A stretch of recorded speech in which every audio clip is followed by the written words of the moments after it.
visible.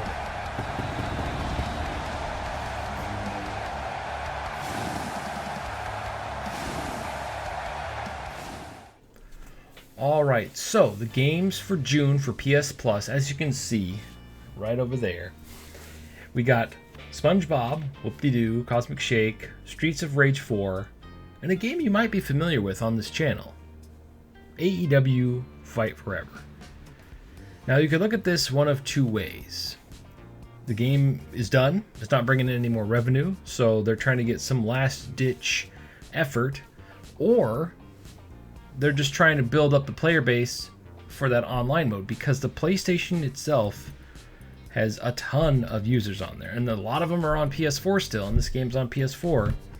So you have this online mode, Stadium Stampede. What's the best way to get people in there? Because it's basically a free-to-play game behind a paid game, right? So having it on PS Plus, you can get people into that Stadium Stampede to really try to build up the player base.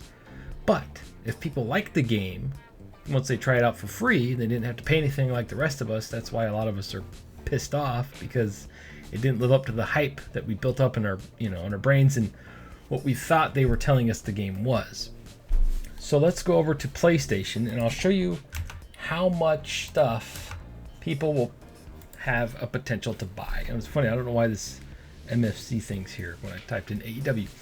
All right, so there's over $100 worth of content here and 4 seasons worth of stuff to buy. And they still haven't officially released the last 2 characters for season 4. If you're a hacker or whatever, you can get them right away because they're already in the game code, but you know what I mean. So on PlayStation, at least, with their huge install base, this game might get a little spike in sales, but I still don't think that putting it on PS Plus or Game Pass is going to save the game. But I feel like this is the last test to see if they're going to either continue working with Ukes and making a sequel, or continue making the game. Like if this has a huge spike in the players and it gets people into Stadium Stampede, gets people buying DLC, I was like, oh wow, this game's actually really fun, and all this stuff's going on because they got the base game for free, we might see a season 5. However, if this does nothing and it just gets people in the door to try it out for 5 minutes and they don't sell any DLC, then, well, we're right back where we started. And who knows if we'll get a sequel to the game made by Ukes. They'll probably go with someone else, but who else knows wrestling games? Who else knows wrestling games that's an indie dev? They'd have to get somebody that's trying to prove themselves. Unless they want to go with Hyper-Focus Games when they're done with Ultra Pro Wrestling. That would be an avenue to go. That'd be pretty cool, actually. Once Ultra Pro Wrestling's all done and it's this huge success that I think it's going to be, maybe they get a shot at making AEW Fight Forever 2. Who knows? It might be a while before we see the sequel of the game.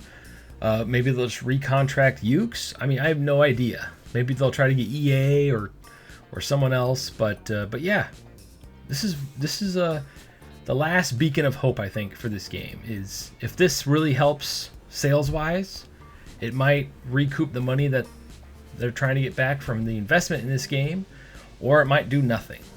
How do you feel about this?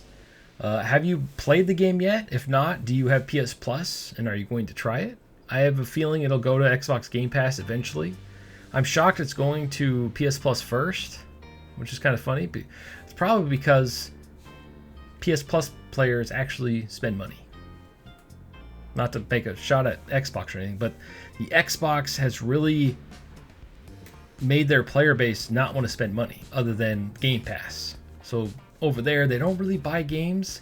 I doubt they buy DLC. They just do Game Pass. So it's, like I said, it's not a shot at Xbox. It's just how they've made their console. Anyway, like I said, sound off comments below. How do you feel about this? And as always, stay frosty.